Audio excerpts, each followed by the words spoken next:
Face. I'm Kim Kral. Hi, I'm reporting to you, not live from my closet. Hi, guys. Hi. I am still very excited about Walmart. I have discovered, though, telling people that you've never really been to Walmart and how cool it is. Although I went today, to get some pet stuff because Henry's going into his procedure tomorrow. I'll explain that roller coaster I've been through the last week. But it's good news, I think. I was trying to get a pet carrier and I was trying to read the pet carriers, and there was this woman in the aisle, and there was she had I don't know. I feel like if you have more than 2 kids, I think you have 9 kids, right? So she probably only had 4 or 5, but it felt like just a class of children. And they were all just screaming. If one was crying, just crying, the other one was just yelling about fish. And then the other one was just yelling about what kind of dog. I mean, just yelling in the aisleway. And I was just like, Jesus, get it together. But I know that that's going to upset my mom friends. Probably not. But but just look, I get it. I hang out with a lot of kids. That sounds weird, but I have a lot of friends with kids. So I spend a great deal of time with kids. At least I did before the world ended. And I, so I get it. Sometimes your kid's just going to freak out for no reason. So I've never been a person on an airplane and a baby's crying, being like, oh, why is the baby here? I've never been that person, but this broad had 10 kids and they were all just screaming in Walmart. And I was just like, this is probably why I've been told to avoid Walmart right here.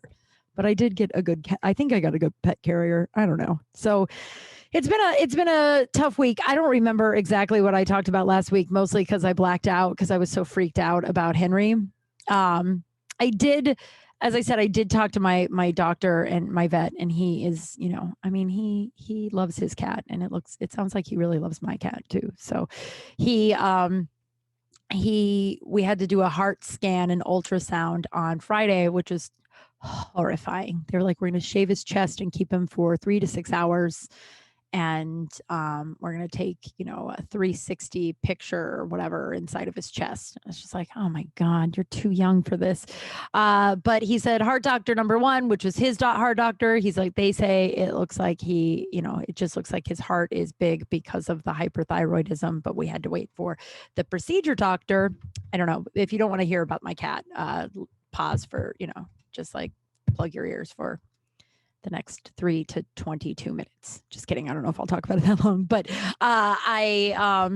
but he was like, it depends. This is wild. So my doctor, I love my vet. I love him. He is real dark. But I'm like that. I don't mind. And I'm like, is this what people feel like when I talk about my dad out of nowhere? Cause he'll just say something and then he'll be like, then she died. That was that. And you're like, whoa, that came out of nowhere, buddy. He was like, there's a big fear of heart disease. Heart disease is the silent killer.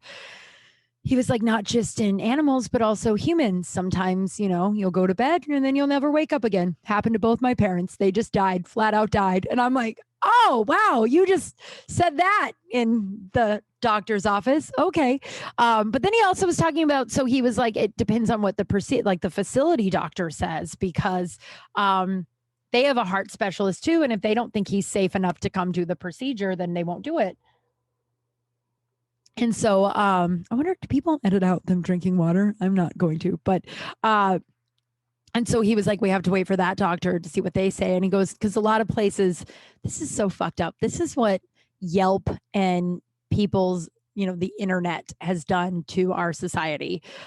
He's like, doctors won't perform procedures now because they're terrified of getting bad Yelp reviews or bad reviews on the internet. And because if you get enough bad reviews, then your practice shuts down, right? And he was like, and because, people don't, when they complain, and I know this from bartending, I've gotten several Yelp reviews, and I know Yelping or bartending and being a doctor are way different things, right? But it is just the person leaving the review can just say whatever the fuck they want. And you're like, that's not at all what happens.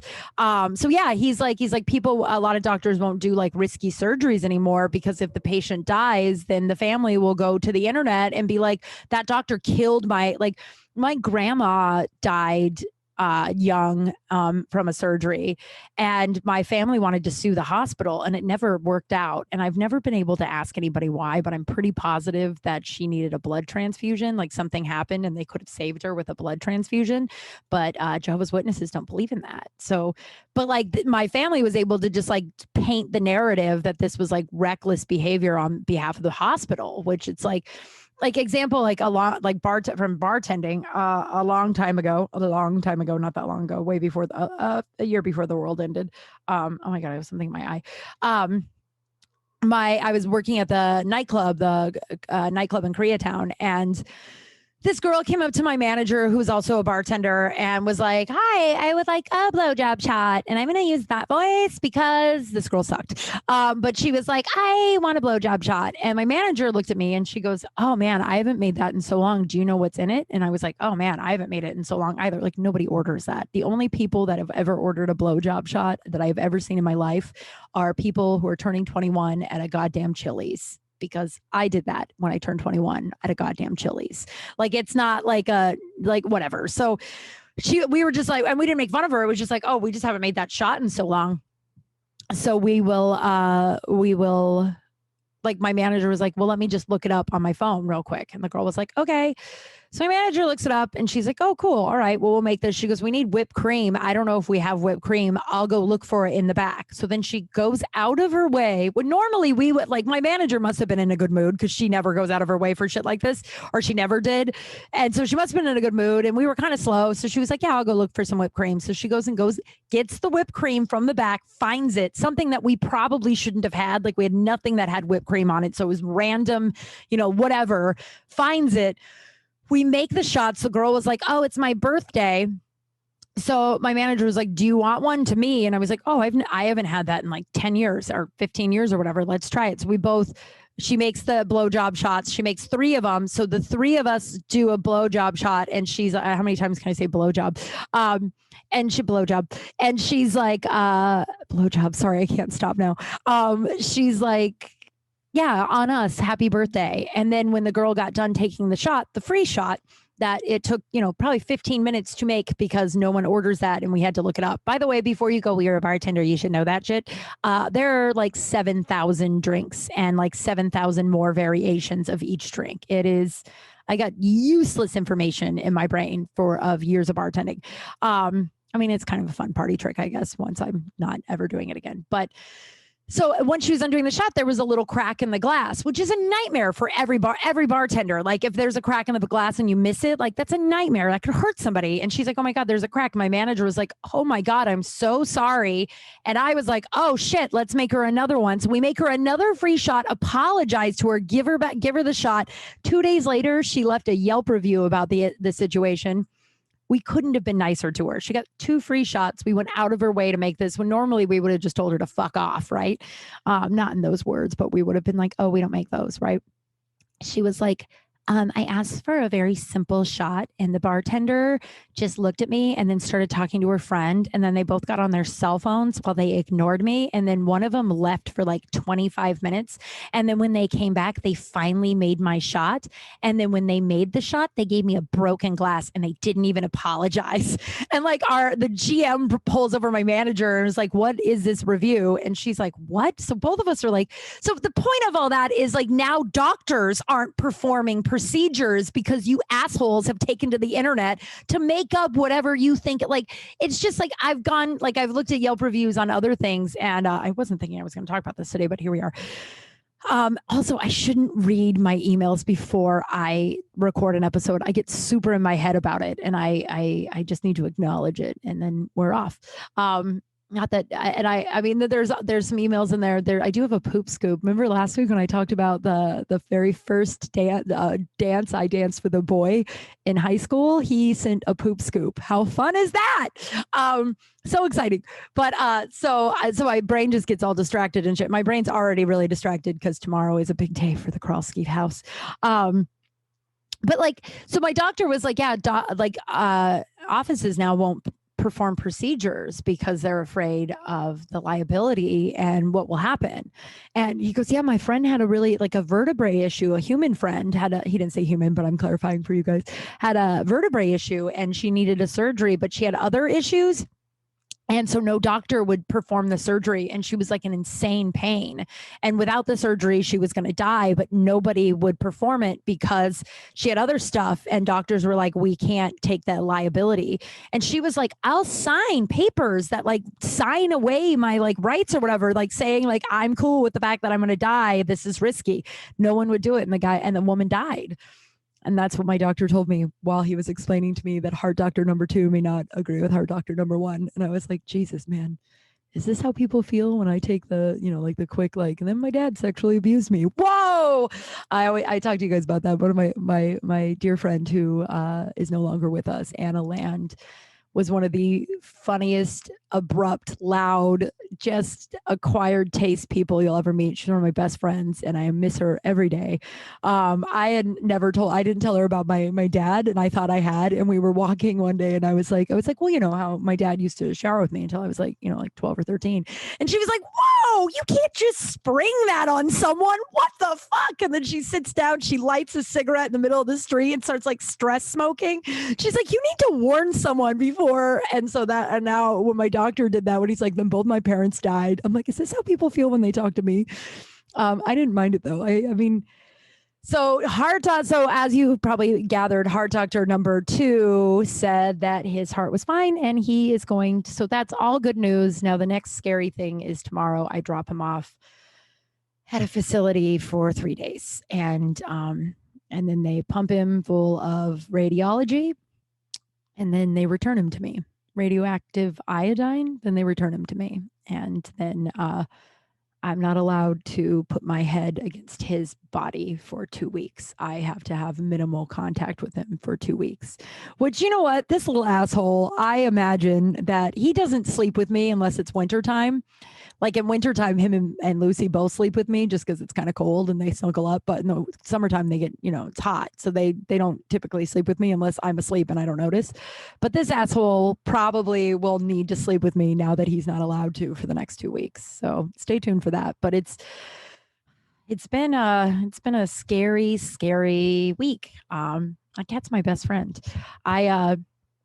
I deleted Tinder, but as I told you guys, I think I told you last week, I was on Tinder. I met this guy and I messaged him last night and he seems really nice, but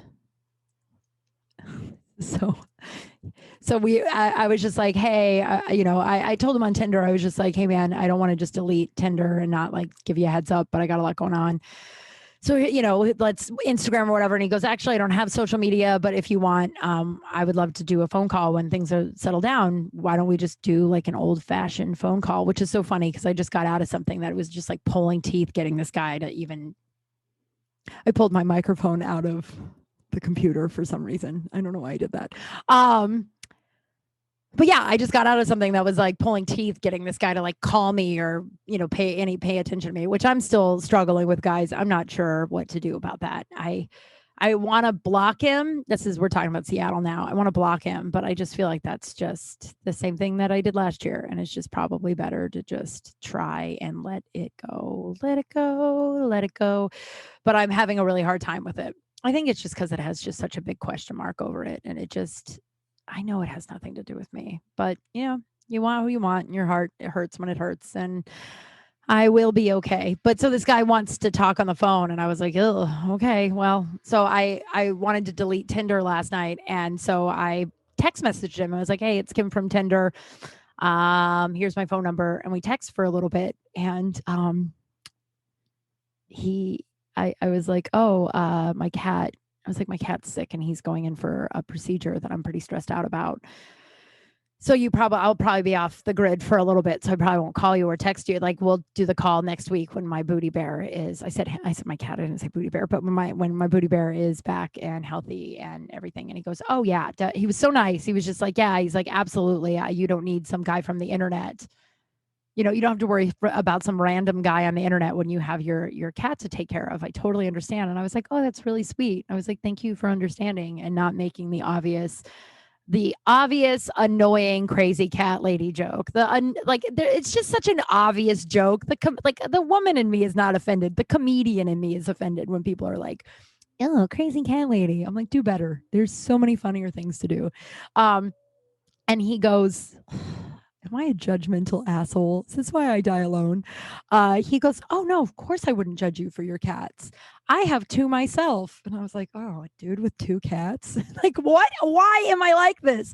But then I'm a person who future trips and I'm like, well, we can't end up together. That's four cats. And I don't think your cats would be okay with Henry being all of our king. Like Henry is the king. Like that was like one thing. I'm making a list of what I want in a partner. You do a list of what absolutes. If you're single and you're looking for a person, this is what therapists and Whitney Cummings said to do. Um, it's in her book. It's a really good book. You should look it up. But is that you make a 3-column list. Absolutes would be nice and deal breakers, right? So a deal breaker for me is a Republican. I cannot marry a Republican. Maybe before the whole Trump situation, it might have been on the table, but now it's completely off the table. That party has gone so far over the edge that I'm like, I can't even talk to like make it make sense. But one of the things that it would be nice is they didn't have any cats. And this dude is like, I have two. And I'm like, okay, well, I guess. But I also really want to get over this dude in Seattle and I can't figure out how to do it. So maybe just putting myself out there will help. But I guess we're going to be talking on the phone next week. I don't know. So I went to Disneyland last week. It was really fun. It was really fun. There was a harrowing moment where we were in Fantasyland, which is like the children's part, where it's not the but I mean, it's got like the more children's rides and princesses and stuff. And my friend Katie texted me and she was like, we were texting in line or we whispering. We weren't texting in line, we're whispering. I don't know why I said text, but we were whispering in line and she was like, yeah, it's really busy over here. Like Fantasyland was packed. The rest of Disneyland was just kind of like, it actually was awesome. We rode everything we wanted to ride. We actually rode one of the Star Wars rides twice. And so it was awesome. But Fantasyland was packed. And I was like, yeah, it's really packed. It's crazy. All these children. And she was like, yeah, and they can't get vaccinated. And I just like stopped and looked around and I was like, what kind of parent is okay with bringing their child? I mean, I know the cases aren't high in children. I don't know, man. It's just so scary. I am trying a new thing in my life. I am trying a new thing. And it means I don't talk much. I mean, I never didn't do these 3 things, but the necessary thing is okay. So I try not to say things that when I speak, I ask myself, is it necessary? Is it true? Is it kind? Is it honest? Is it necessary? Now, normally what I say is kind. I'm a pretty kind person. I'm also a pretty honest person, but is it necessary? I say a lot of stuff that's not really necessary. A lot of stuff that's not really necessary. I don't know. I thought it'd be interesting to bring that up. My brain is all over the place. I went to the doctor today for myself. I got all the lab results back. I don't know what any of them mean. I guess in November when I went to the ER and they did the last chest scan, there was COBD, and then the doctor today was like, "Oh, that could be early onset emphysema." And I was like, "Oh." Honestly, I was like, "That can't happen." I wasn't even worried. Like I texted a few, my support system and they were like, "Oh my God, are you okay?" And how are you feeling? That's a scary thing to get. And I was like, I don't know. I feel like I've been through a lot in my life, like a lot. I don't think that I would be dealt the hand of getting emphysema at fucking 39, right? Like I'm like, there's no way that the universe is that fucked up that like they'll throw like the shit I went through as a kid and then be like, but you're gonna die at 40. It was a little bit more scary because all of my uncles, including my dad, all were or are currently on oxygen, but they all treat their bodies like a Nikki Sixx concert. I don't know about my living uncles now, but my dad drink quite a bit, man. You can't, like, which is so funny when you go to a new doctor and you have to explain your family history. I like my cousin and I were talking about this the other day, we are like a couple weeks ago, and we were like, we don't actually know how old we will be. Cause like we don't smoke, we don't really drink that much. We're both pretty healthy people. And like my mom, that broad, who knows, right? And it's like she's fine, other than the recreational shit she does to herself, and the mental disorders. But like physically, like she's pretty fit, dude. So I feel like someone's yelling out. Oh, it's a dog. But yeah, telling him and the doctor was like, well, what did your dad die of? And all this stuff I listed. He goes, oh, okay, well that's like pretty much stuff that he did to himself. And I was like, yeah. And then my papa died of pancreatic cancer, and he was like, oh, the cancers that you want to be worried about that are like hereditary are not pancreatic. So he listed them, but I can't remember what they are, and I don't want to misspeak just in case someone's listening and then you're like, oh my God, my mom had that. I don't remember what they were, but I knew none of my family had any of them. But it's so wild going to like, I have Kaiser now, and it's just so much nicer than my old insurance. The old insurance, like 9 times out of 10, there was a very homeless, cracked out person sitting next to me in the waiting room. And now it's like, it was just this nice experience. But they sent me all my blood work back, and it's like reading French. And they sent me back my chest scans, and it says everything's normal. Except I have scoliosis, I guess. That's a weird thing to find out. I don't fully even know. I have a follow-up with the doctor in 3 weeks. My nurse friend said, because I was like, I was, I'm, oh, I just burped. Gross. Sorry. I think I'm doing that like once an episode now. Jesus. It's like, I don't appreciate it when people just like belch to be, it's just like, get it together. You know what I mean? Like, you're an adult. Like who, like what animal? But I was talking to my cousin and my best friend who's a nurse. I was like, I it's not that I wished something was wrong, but if they found something in the chest scan, that would mean that there was like a reason for me not being able to breathe.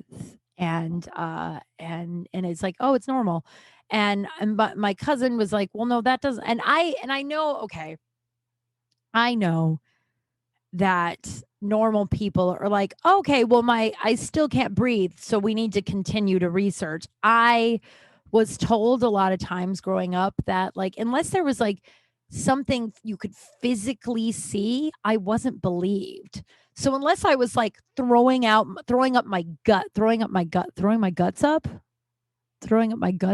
Yeah, I think that's right. But unless I was like, puking like crazy or like bleeding out, my dad was like, you're not sick, go to school. And I mean, I've talked about this before, the amount of like trash cans at school I ended up puking in, which is just like a whole other set of like why I have a personality now, because like you had to make that funny in order to get through that. But yeah, I puked in the parking lot once when I was driving home from school because they let me go home because I was so sick. But my dad, like, so I have my dad's voice in my head that because these chest scans don't show that I have emphysema, I'm afraid that A, either people will think I'm making it up, or B, that I am making it up and I'm crazy. But and then the doctor, so there was 2 things. The doctor said, he goes, well, look, this is what I've just basically been told for the last 6 months, 8 months at this point, that COVID is new. It's a brand new virus, and we don't know everything there is to know about it. And he was like, you long haulers, there's not a lot we can do. If you have a headache, take some Advil. I said Tylenol, but that's not great for your liver. But he was like, if you're tired, if you have that extreme fatigue, lay down. I'm like, yeah, I guess. And he's like, and if you can't breathe, you have your inhaler. And he refilled my inhaler, which is cool because my old insurance, it was like $85. It was $5 with this new one. I don't know if this is interesting at all. I really shouldn't read anything before this. I unplugged the microphone again. I won't fiddle anymore. All right.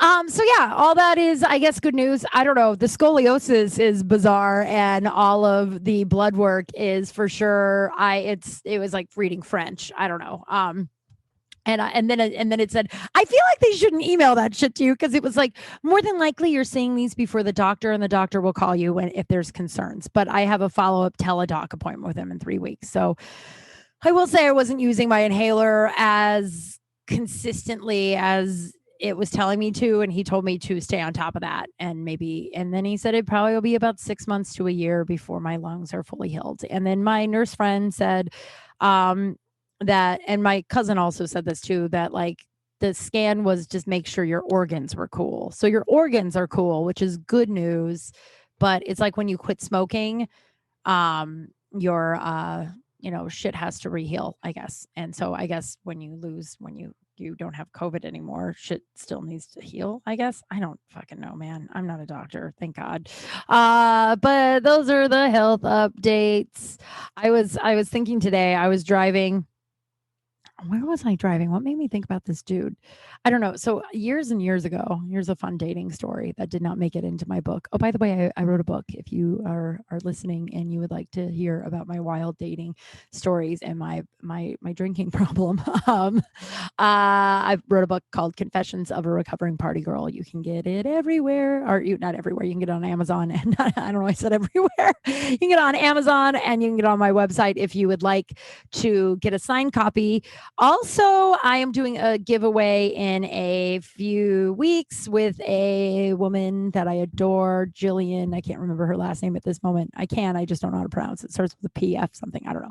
But we're going to do that on Instagram. So follow me on Instagram, KYMKRAL, if you would like to win a copy of my book, or you can just go buy one. But so this guy didn't make it in the book, but years ago when I first started doing comedy, I was friends with these two dudes. The two dudes who the very first comedy show I did, and the three of us hung out all the time. I haven't seen those guys in years, but we went and hung out at they got like a table or something at the W Hotel pool. It's like 9 years ago, and they invited, they're like, our British friend is in from out of town. The fucking British guy, man. So I meet this British guy, and he is so silly. He's cute. He's silly. Like he's just silly. Like every time we saw each other, he had like a flower in his shirt, right? Von Jonesy. And we hung out all day, and he was all right. He had this like stupid hat. I think he was a football, like not American football, but the rest of the world football player, soccer in America. But football player, but then he got some injury or some shit. I don't know. But we hung out all day, and he was really nice. And then we went to the Comedy Store at night, and then he and I remember there was this Big Wang's regular who we met at the W pool. I guess he was like John or some shit. I don't know. I've made out with a lot of people in my life, guys. I will never be able to. Gun to head, I could not tell you the amount of people I've made out with. I told you about the time I got mono from making out with the rugby team. You think I know all those guys' names? No. I do know the first and last name of every dude I've ever slept with. So that's something, right? Right. So this John guy, he was a regular at Big Wang's, the bar I used to work at, and he was at the W Hotel. And we kissed a bunch, and it was like one of those clunky kisses. You know, those, I don't know if women do this too, but sometimes you'll kiss a dude who just like, I don't know how to describe it, but it's like they're using their teeth, but they're not biting you, but it's just like a open close, real hard at you, right? Not a lot of tongue, but just real aggressive. Yeah, he was that kind of kisser, and he was so hot too. Such a disappointment. So all of us went to the Comedy Store to go see Von Jonesy, and then my two friends go on stage. And while we're at the Comedy Store, John gets a parking ticket and has a complete and total breakdown. Like, and yeah, parking tickets are expensive. I know all of us here in LA where, we all have like 15 side hustles. But like, I mean, like a breakdown at the Comedy Store, like yelling. And then he's like, you have to pay for half. And I was like, I don't have to pay for anything. He's like, well, we drove here together. And I'm like, yeah, you're the driver of the car. It is your responsibility to look at where we park, right? And then maybe that's shitty, but like if I got a ticket, I wouldn't be like, you owe me half. I would be like, oh, I am the driver of the car. It is my responsibility. But so he like left in like this tough, right? Or tuffy, that's not a word, but left all pissed off.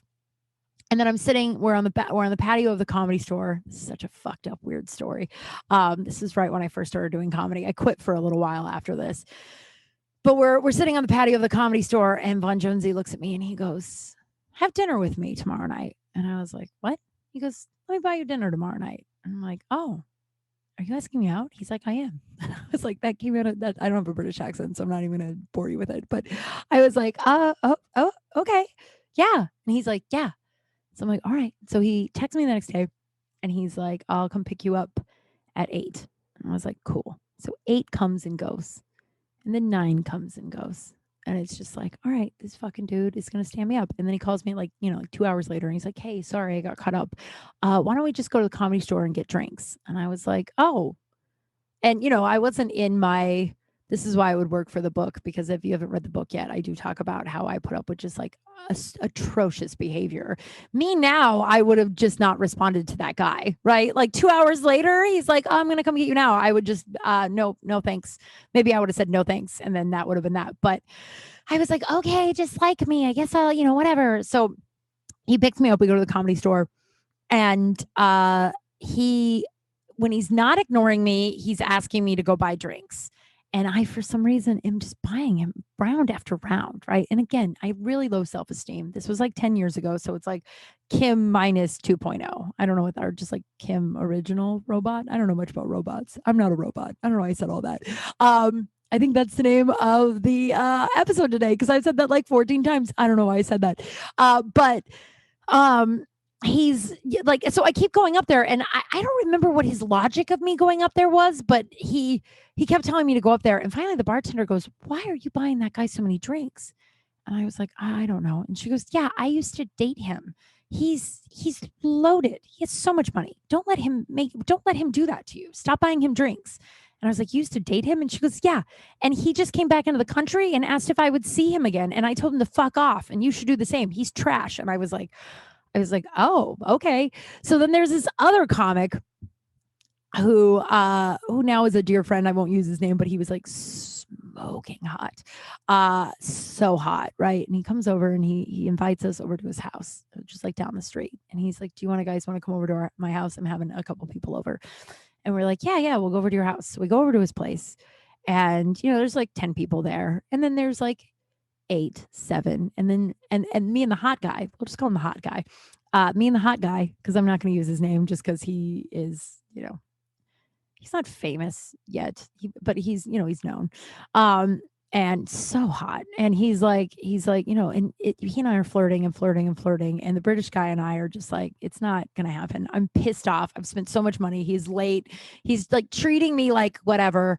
Like, like you should be lucky I'm here with you. And it like, just like, God, my self-esteem was so low. Okay. So then the hot guy comes over and it's like clear that I'm going to hook up with the hot guy tonight. Like, it's like unspoken. And so finally the hot guy comes over to me and the British guy. And he's like, hey dude, I don't know how to say this, because it was just the three of us. And he goes, I don't like, the three of us are talking. I don't know why I said he walked over to there, but 3 of us are just talking. And he's like, hey dude, I don't know how else to say this, but like, you're welcome to spend the night, but like, you're gonna sleep on the couch because she's staying with me. And then the British guy looked at me and he goes, is that what you want? And I was like, yeah. I just went, oh, like, yep, I do. I want to hook up with the hot guy. And so then he was like, fine. And he leaves. British guy's gone, right? Hot guy and I barely make out. We like make out, kind of fool around. He's hammered. There's some weird stuff about his penis not getting up. Then he doesn't have a condom. It's a whole thing. It's just like a weird hookup. He and I are now friends again. Me and I are now, good friends. He's a great guy, but like, and hilarious. But it was just a weird experience. And the next day, and then he was also kind of shitty.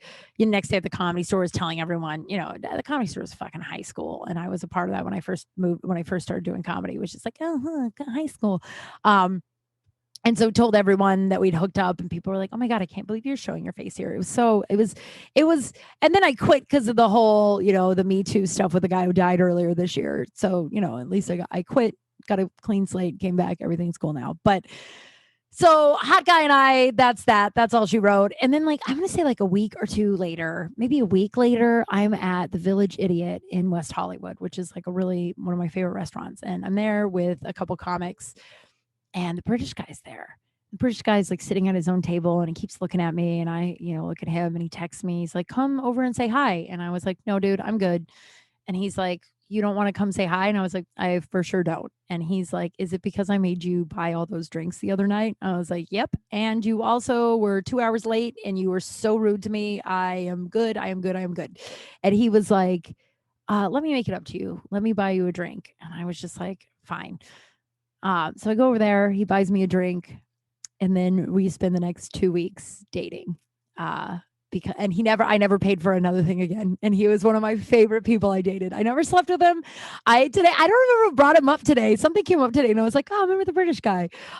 He's so funny, so charming. I don't know what the fuck that was that first night, but after that, like he asked me, one time he was like, do you want to he rented this Mini Cooper and he used to pick me up out of my apartment. He would call me and be like, I'm outside. And I come outside and he would be, oh, it turned out too, he had like a major cocaine thing too. Everybody that later they're like, hey, where's your coked out British friend? And I was like, coked out? And they're like, yeah. Did you not know that guy was just really coked out? I did not know. But it explained a lot because like we would go out. There was this underground, I don't know if this story's all over the place, but there was this underground karaoke bar in Koreatown that I found myself in a lot in my, my late 20s, early 30s. I don't know if it exists anymore, but it was after hours and you would, oh God, okay, well, maybe Henry's climbing on top of his new cage and I'm borderline worried. It was like your cat is under 10 pounds, under 15 pounds, or under 30 pounds, and it's a giant thing. So I went with 15, even though he weighs 18. And it's looking like it's holding up because he's sitting there. But yeah, you would go there after hours, and you'd go in and they would give you drinks in like a soda cup, right? And then if the cops came, you were supposed to put the soda cup down and just pretend you were eating your Korean food. So one time we went there and I found myself there a lot, but I usually slept, right? I was never a person who could, I didn't do drugs. So I was never a person that could like, stay up all night at a booth at a fucking underground Korean after hours spot because I was, drunk, not coked out. But the British guy would take me home and then go back. But he and I, so he was like, the first day, he was like, I want to take you to dinner. I want to make up for how I treated you the other night. I'll take you to dinner anywhere in LA that you want. And I picked Stout Burger, which is like 3 doors down from Big Wang's. And I was working at Big Wang's at the time. And we're eating dinner. And finally he goes, I have a question. I said, and he was like, I said I would take you anywhere in the city. And you chose this place. And I was like, oh, it's a great burger. And he goes, yeah, it's not bad. It's just, that there's another world besides this little strip mall that you work in, right? Because every time we go out, I'd want to go to like the bar next door to Big Wang's. God, he had this little Mini Cooper and he would pick me up. He'd text me and I'd come outside and he would be sitting on the hood of the Mini Cooper with like a flower hanging out of his little button-up shirt, just smiling with his hat. I wonder what that guy's up to. I don't know what made me think about him today, but yeah. So I'm trying to date again, guys. I don't know. I'm trying to get over the Seattle guy. I can't seem to do it. I'm really heartbroken. I think it's just because I was talking to my cousin about it and she was just like, I think it's because there's just a big question mark. It's not like he did the adult thing and was like, hey, he's just not a, he's a fucked up dude who will do this to me over and over again as long as I allow him to. I think there's still part of me that thinks he'll come back. And that is the part of me that is my sick part because you shouldn't allow people to treat you like that. He'll do it again. You know what I mean? And I don't want that. Instead, I'm going to walk through how uncomfortable I am with this guy who has 2 cats. He owns his own house in Topanga Canyon. I don't even know where that's at. And he wants to call me on the phone. I'm like, oh God. What is that? What is that? I know that that's my like abandonment, growing up in an alcoholic home, abandonment issues, codependency, avoidant tendencies, like my cocktail of fucked upness that like, if you don't want me and you're going to treat me terribly, I'm going to spend the whole time pining over you and, praying you'll come back into my life and watching sidekicks on TikTok to give me a sign that you're the one. That's really sad. But if you're like a good dude and you're like, oh, I'd like to, talk to you on the phone. I think we have something in common. Let's do this the right way. I'm like, oh, what a weirdo. Right. And I'm going to walk through the uncomfortableness. I'm going to walk through it. I was going through boxes, and I was reminded of in high school. In high school, I um I had this friend group. I think I've talked about them before, with the older girl that everyone like. I was friends with these two girls, and then they became friends with this older girl, Brandy, Brandy, who came to my college dorm and was like to everybody, like, I've known Kim a long time. Yeah, I know Kim does that because I knew Kim in high school. And I was like, shut up, Brandy, you're embarrassing me. Sometimes I wonder if she listens to this because we are friends on Facebook. I doubt she does. If she does, I think she's a Trumper. Um, but yeah, she was something. She one time just so dramatic. She was older than us, and I was always like, I don't, and she would yell at the girl. Like, they quickly stopped being my friend when they started hanging out with Brandy. And then I hung out with Brandy one time, and all she did was just yell at the other girls. Like, that we were a freshman in high school and she was like a junior, and all she did was just yell at us all night. And I was like, yo, we don't have to hang out with someone who just does that. And then maybe told her, I don't know, because they stopped being my friend for a long time. But oh man, one time I was at cheerleading practice. There's a point to all this. So one time I was at cheerleading practice, and I was still friends with them, but I wasn't like, they didn't invite me to hang out every weekend. I mean, I kind of get why. Like, so one time they were hanging out. I wasn't there, and they met these three boys from another school, and then they hung out with these three boys for like a weekend or whatever. And the three guys all really liked them. And then they were like, yeah, they were from Regis High School. Jesus Christ. One of these guys was like my first kind of boyfriend. Um, there's such a weird story to this kind of boyfriend. So like, they were all hanging out, and they were like, all right, well, we'll introduce you to these guys. And I was like, okay, I'd love to meet them. But it was like, really, they were like really apprehensive about bringing me around. And it was just like, yeah, we'll bring you around, but we don't know if they'll want you there. And now as an adult, I'm like, oh, you didn't want me there because you were afraid I was going to steal attention from you. Like, what high school boys wouldn't be excited about another high school girl who was going to drink and hang out with them all night, right?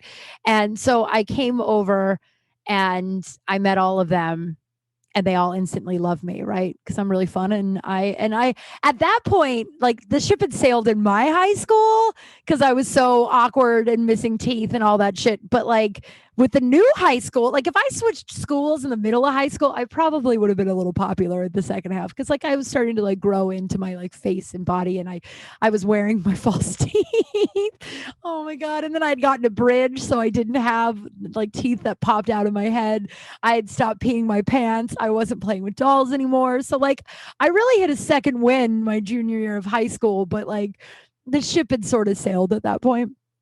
And so I was on and off friends with these girls, with Brandy, throughout the years, right? But I wasn't their like go to hangout, because I don't know, I think because I didn't allow this broad to talk to me the way that she talked to them.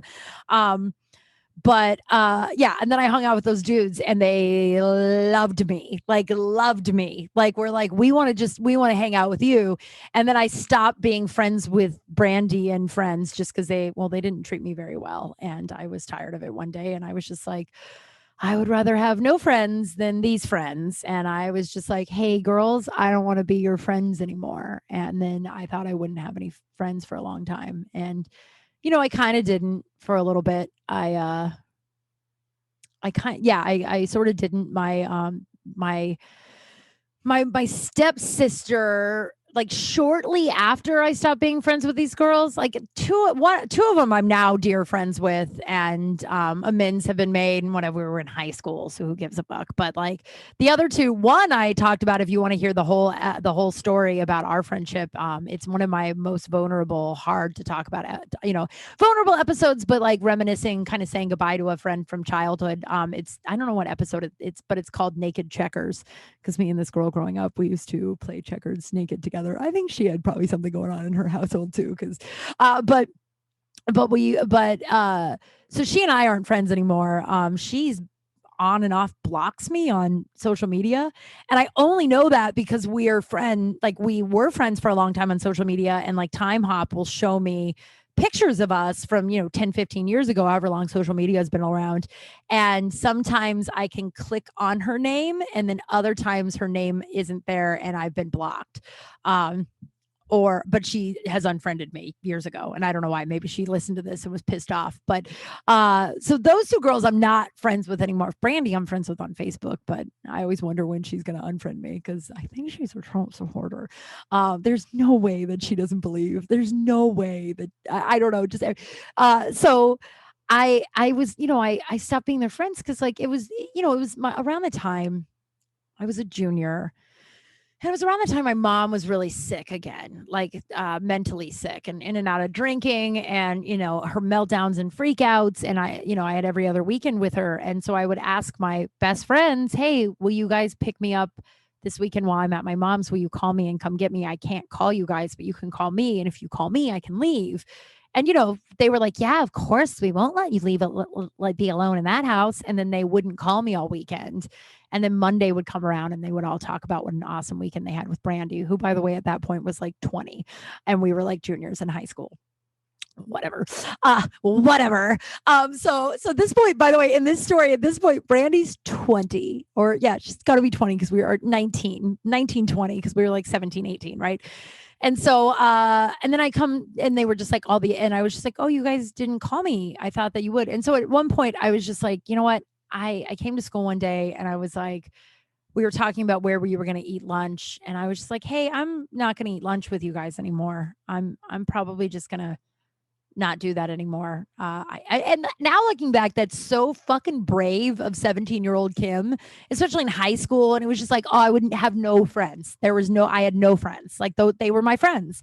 And I had people that liked me or whatever, but like everyone pretty much established their like little groups or whatever. And it was just like, oh, I guess that's all she wrote. Right. And it was such a good lesson too, that I've taken with me now, where it's like, no one is worth your, like, it's better to be alone than it is to it's past feeding time, and I'm trying to hold off feeding as long as I can, just because I can't record. It doesn't matter. But if you start hearing him wailing in here, it's just because hey, Booty, well, I can't feed them.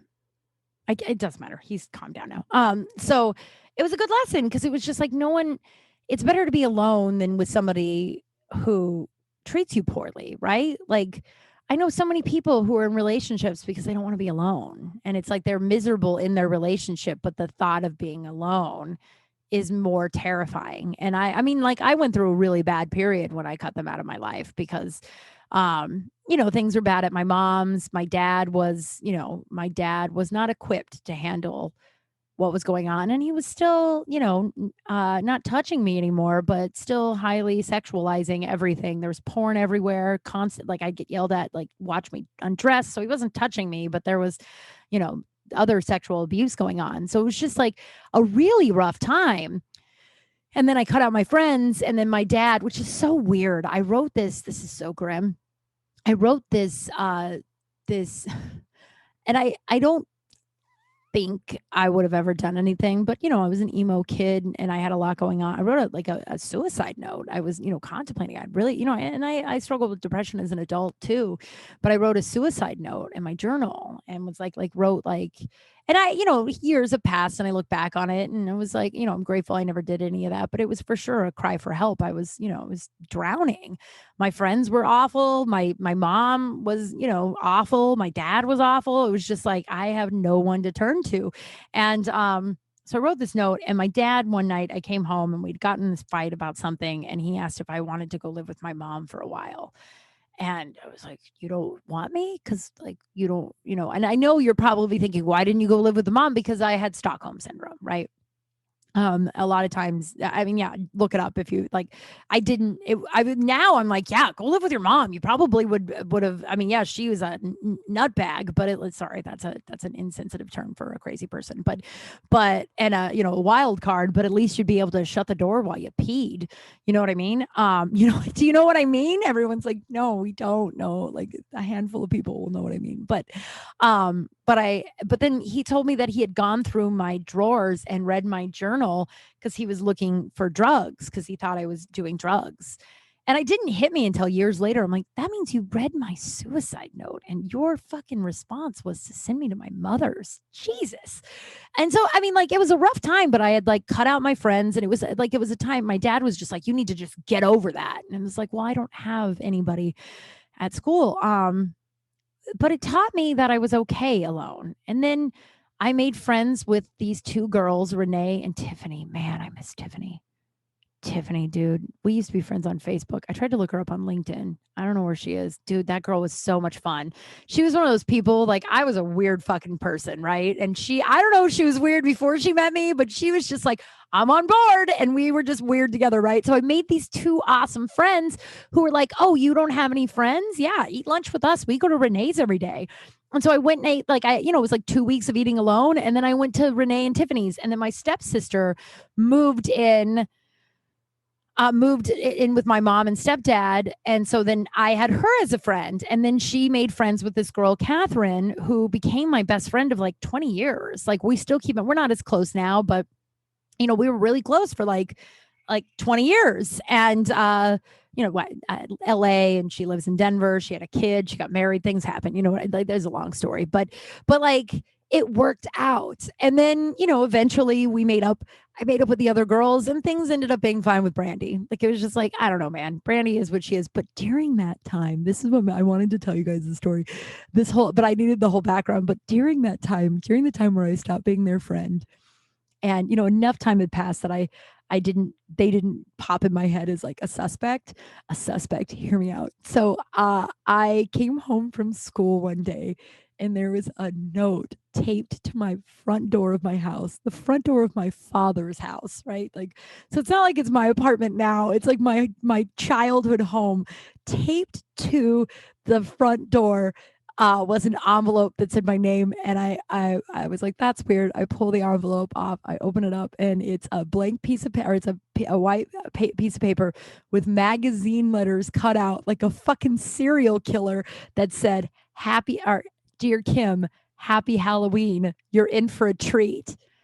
Like, in different magazine cutout, like somebody went through and all those letters in a magazine and cut out each individual and then taped it to a paper and then drove to my house and put it on my front door when no one was home. And I was like, what the fuck? And I showed my dad and he was like, that's weird. Do you have any idea who that could be? And I was like, I don't know. And he did mention Brandy. And I was like, that would be a really weird way to spend your time. Like, they didn't want to be my friend. It's not like they were like begging me to be my friend. You know what I mean? Like, I was like, no, I can't imagine them. There was a high school senior that I thought had TP'd my house. I think he still listens. Joey, if you still listen, remember in like 9th grade, I thought you TP'd my house and you were like, yeah, I didn't TP your house. I don't think I was cool enough for you to TP my house. I think I wanted to be cool enough for you because we were walking through the hallways and you were like, Kim Kral, who thinks I fucking TP'd her house. And I was like, he's talking to me.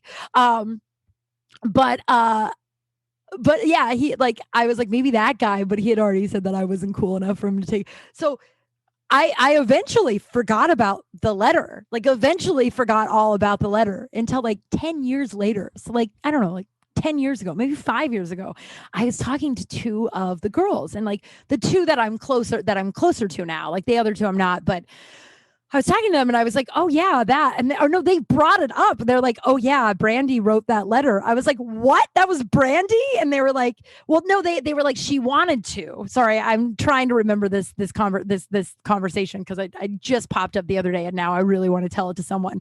I guess you guys are the lucky people. But they were like, oh yeah, she wanted to like fuck with you. So she said she wanted to like send you a weird, like cryptic, threatening Halloween message. And I was like, yeah, she did. They're like, she ended up doing it. So not only she suggested it to the girls that were like her fucking minions, suggested it to them. And they were like, oh no, that's okay. We could just probably leave her alone. Like, we don't really want to be her friend and she doesn't really want to be our friend. So we could probably just leave her alone. And then Julie, the woman I'm really close to now, she goes, So we just thought that was that. She goes, so that means that Brandy went home and on her own did this message and then never told anybody about it. I still have it in a box somewhere above me in my closet, but like how, and this is also a woman. So then at like before, I think it was before I stopped being friends with them, I was at cheerleading practice. And so I was at cheerleading practice and the three girls that were still in high school and then the Brandy who wasn't, all come to practice and they were like, and the three girls look really sad. And Brandy's like, can you get out of practice? And I was like, is it they're like, it's an emergency. And I'm like, oh, okay. So I tell my captain, I guess, I don't remember. I told someone. And then Brandy drove us to like a far away parking lot, like 10 miles away from school in an empty parking lot. And she played some fucking country song and told us that she was going to die of a heart murmur. She was like, I have a heart murmur. They've given me 6 months to live. None of us knew what the fuck a heart murmur was. I have a heart murmur, by the way. Found that out like 10 years ago. It's just like an irregularity in your heartbeat. It doesn't fucking kill you. But we didn't know that. And she told us that. So all of us just sat around crying in the car to some Leanne Rimes country song because we thought our friend was going to die. And then we had like a couple of dramatic weeks where we were all really worried about her. And then nothing was ever brought up again. And then we became adults, found out what a heart murmur was. And then most of us don't even have Brandy in our lives anymore. But how wild is that? But yeah, you're in for a treat. Happy Halloween. It was one of the most bizarre things that happened to me as a high schooler. So speaking of high school, do you guys want to do the poop scoop? This is, if you listened to last week's episode, I'm not going to retell it. So you got to listen to last week's episode if you haven't. This is the first dude that I danced with that I hope wasn't a pity dance. But again, Jacob, if it was, don't tell me because I don't need that sort of complex in my life. I'm just kidding. Oh my God. Oh, I didn't even read that's so sweet. He did listen to it then. I did not read the subject line. I try not to read the poop scoops that are sent to me until I get them because I want to be surprised. I want you to hear it in real time. Oh, that's so sweet. Oh my God. So I guess it wasn't a pity dance, I guess. No, it wasn't. So if you want to send me, before I tell this, if you want to send me one of your poop scoop stories, I'm out of them and I can't harass Roger anymore for them. I can harass Roger for more of them, but send them to me, KimKralspace@gmail.com, KymKralspace@gmail.com. So the subject line says poop story from the boy who first danced with you. Oh my God, I'm going to frame that. No, that would be super weird. I won't. Don't worry, Jacob. That's creepy. Okay. So he says, first, I have no shame in sharing, so you can use my name, right? Jacob Paricio. I guess it's Jake now, but in high school it was Jacob. Okay. I was finishing up some golf and beers when my wife, who was probably 6 months pregnant at the time with our second kid, had a craving. She asked if I could get her some mango and pineapple. It had to be from Sam's Club because it was fresh and pre-cut. I almost said pure cut, like cocaine. Jesus. No problem, right? No, it was a problem. No, it was a problem. I got to the store, grabbed the fruit, and then that's when it hit. At first, I thought it was going to be a fart, but no, my colon had other plans. God, I love it when you guys use the word colon in your poop scoop stories.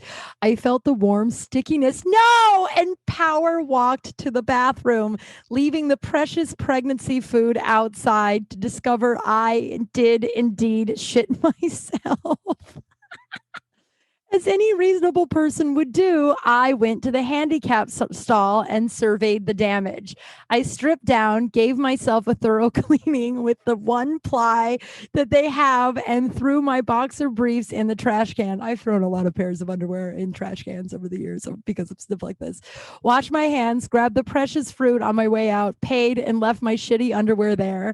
I got home, gave her the fruit, and immediately took a shower. After she asked why I jumped in the shower, and I let her know, she thought it was fucking hilarious. We all have had close calls and really have done it. So it was just another shitty Saturday. Thanks, Kim. Love the pod. Jake Paricio. I guess it's not Jacob anymore, but that is fantastic. I love it's just another shitty Saturday. That's the thing. Everybody in my quest of this podcast, now I have realized everybody. And again, if you haven't, your time is coming. Everybody has pooped their pants. Everybody has, or they will. Everybody has. I was talking to Trader Joe's guy, not about pooping your pants, but thank you, Jake, and thank you for putting that in the subject line. I have less of a complex now. How sweet is that? I was talking to the Trader Joe's guy. So I went to Trader Joe's yesterday or today. I don't know. My life is in shambles. It's not. It's just chaotic. So I don't know what day of the week it is or what's happening. But I went to Trader Joe's, and the guy at the, I don't even remember what I was going to say. I was just talking to him about something. Like I said something about how uncomfortable I was with just like the mask, no mask. Like I was just like, I just wish that we knew what the rules were. And I was like, I don't know if you remember me, but like 3 weeks ago or a month ago when we didn't have to wear masks, I asked you and then got really freaked out that I wasn't wearing a mask and then apologized 8 times. And I'm like, of course you probably wouldn't remember me. I was like a month ago and you meet a lot of people. And he goes, no, I remember you. Sometimes I forget that I'm like a very noticeable person. Sometimes I forget that I'm like 6 feet tall and I'm loud and but he was like, he goes, yeah, not a lot of people are as honest as you are about that. And I was like, honestly, that's what I want to do with my life. I think that we all have these fucking stories, but we feel so alone and it isolates us. And then me and the Trader Joe's guy talked about that, not pooping our pants. I didn't ask him that. I felt like I had already, it was a little too much already over the edge, you know. But I don't know. Like he said, we all have close calls and we all have actually pooped our pants. And if you haven't and you hear this and you go, I haven't pooped my pants, I don't believe you. I straight up don't believe you. Or, you know, you're not done yet, You're not done in this life. So again, if you want to send me a poop scoop story, they literally make my life. And if you don't want me to use your name, Jake was cool with me using it. If you don't want me to use your name, just tell me. If you don't specify, I just won't use your name. So if you want to get that, that embarrassing story off your chest, you need to tell someone. I am your gal, KYMKRALSPACE at gmail.com, Kim Crawlspace at gmail.com. I think that's it, guys. I think that's all she wrote for today. It's a lot of fun. Send love to me and Henry tomorrow. We're driving the furthest I think this booty has ever been in a car. Booty is my nickname for Henry. I call him Booty Bear. Has ever been in a car, and then this is the longest we've ever been apart. So I am going to be a fucking train wreck for the next 3 days. I am. I'm going to try and just keep busy. I do have to get flushable litter because he's going to be radioactive. And it's not cool radioactive. Like, this isn't my superhero origin story. It's like, I guess it's like the most radiology, I think that's right, that he is emitting off is like as much as like flying across the country would give me. Oh my God, did you just hear my stomach? Like, when your stomach is going to growl, but then you try and swallow it and then it just makes the noise out of your mouth and sounds like a burp. No one else. All right. That's the show. I just want to say I am one lucky broad. I'm one lucky broad. Dude, I got so much fucking love in my life. I know I say that every week, but I'm just blown away by it all. I don't have emphysema, which I know we all were like, there's no way I have emphysema. But he also said, he goes, it's a possibility just because like some people will smoke for 45 years and they smoke 2 packs a day and nothing happens. Some smoke for 10 years and it fucks them up. But it looks like I'm cool. I think, I don't know, I'm going to talk to doctor in 3 weeks. So we'll keep you posted with that. I will be more diligent with my inhaler, but I'm one lucky broad. I have a lot of support in my life. I have a lot of resources. I'm getting answers. My booty his heart is big, but it is going to be healed. We already all knew that it was a big heart. God, I love that goddamn animal, guys. I would kill for that animal. It's just going to be Lucy and I for a few days. I don't know how she'll react without him here. Last time when he was in the ER last year, I think she like hid for 2 days. I mean, I also laid on the bed and held his t-shirt and cried like a lunatic for 2 days. So she probably was like I just laid there and just sobbed because we didn't know what was wrong with him. And this time I know what's happening. They're going to call every day. Like, I know it's all going to be good, but please send all the loving vibes that you can to me and my booty bear. I am one lucky broad because I got all of you and I got a lot of support in my life. That's it. If you get a second, please leave me a review, subscribe, rate, review, share, all that stuff. I have a Patreon now. You can subscribe for as little as $3 a month. I don't like pushing the sales on that, but a lot of 2 extra episodes in a week or a month. I'm about to record one of those extra episodes. My next book is going to be about my dad and my relationship, and not just like this. I was going to say the sexy stuff. Jesus Christ. Not just like the hard sexual abuse stuff, but just, the complications and how it's not all black and white. So I'm going to read an excerpt of that for a bonus episode. So if you want those bonus episodes, Patreon, and also if you do the higher levels, I have a bikini photo I'm going to send out, and you can have that and I'll sign it. I don't know. Some people seem to really want it because it's funny, and others want it because it's sexy. I think I look like a dead body in it, but whatever. And then also everyone who's on my Patreon, when my book, Confessions of a Recovering Party Girl, comes out on audio, which hopefully will be in the next couple of months, you'll get a free download. So join my Patreon if you can. That'd be awesome. Buy my book, either on Amazon or, just go to my website. There's all the information there, or go to my Instagram, KYMKRAL. Is that enough pushing my shit on you guys at the end of the podcast? Yeah. So follow me, and buy my book. That's it, everybody. Thanks for listening. Talk to you next week. Bye.